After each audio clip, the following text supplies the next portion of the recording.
অনেক দিন ধরে একটু হাবড়া যাওয়ার ছিল, কিছু পেন্ডিং কাজ ছিল, কটা জিনিসপত্র আনার ছিল, হাতে টাইম পাচ্ছিলাম না একদম। তো সেদিন আমিও পুরোপুরি ফ্রি ছিলাম, বাবুর কাজও তাড়াতাড়ি হয়ে গেল, তাই আমরা তাড়াতাড়ি করে বেরিয়ে গেছিলাম বিকাল বিকাল। যারা যশোর রোড দিয়ে মানে নিত্য যাতায়াত করে তারা জানে রাস্তাটা ঠিক এতটাই সুন্দর, মানে যেতে এত ভালো লাগে। কিন্তু আজকাল এতই বাজে অবস্থা হয়েছে রাস্তার যে আর যাওয়া যায় না। তো আমরা কুলপুকুর মন্দির ক্রস করে মায়ের আশীর্বাদ নিয়ে পৌঁছে গেলাম বিশালে। বেশ সন্ধ্যা হয়ে গেছিলো, আর বিশাল ঢুকেই চারিদিকে জাস্ট আমি পান্ডা দেখলাম, মানে এত পান্ডা যে আমি হয়তো সেদিনকে পুরো ভিখারি হয়ে যেতাম, সব নিয়ে যেতাম, বাট নিজেকে কন্ট্রোল করেছি। আর আমি জানি না আমার মতো তোমাদেরও কারোর এরকম হয় কি না, আমি যখনই বিশালে যাই না, আমি ড্রেস বা জামা কাপড় এগুলো দেখি না, আমার খুব ভালো লাগে ছোট্ট ছোট্ট কি সুন্দর কিউট কিউট জার, বয়েম, স্টিলের বাসন, তারপরে কুশন, সব কিছু পাওয়া যায়। আমার ভীষণ ভালো লাগে, আমার মনে হয় আমি সব কিছু নিয়ে চলে আসবো।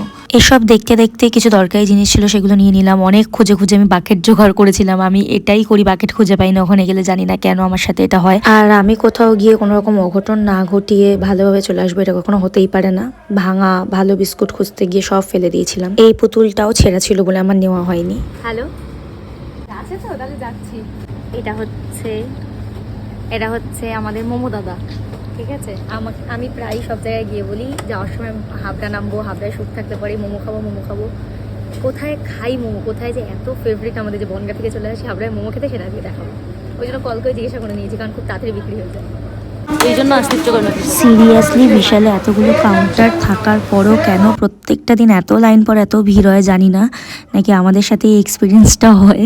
ওই জন্যই বললো যে আসতে ইচ্ছা করে না বিশালে এই লাইনে দাঁড়ানোর জন্য। তারপর মোমো খাওয়ার চক্করে আমরা তাড়াতাড়ি বের হলাম, মালগুলোকে ডিকিতে ঢোকালাম, আর হাবড়ার ওই বিখ্যাত জ্যাম ক্রস করে আসলাম হাবড়া স্টেশনের 1 নম্বর প্ল্যাটফর্মে এই আমাদের পছন্দের মোমো খাওয়ার জন্য। বিশ্বাস করো আমার আর বাবুর এই দোকানের মোমো ভীষণ পছন্দের, স্পেশালি স্যুপটা, এই মাটনের চর্বি দেওয়া স্যুপটা।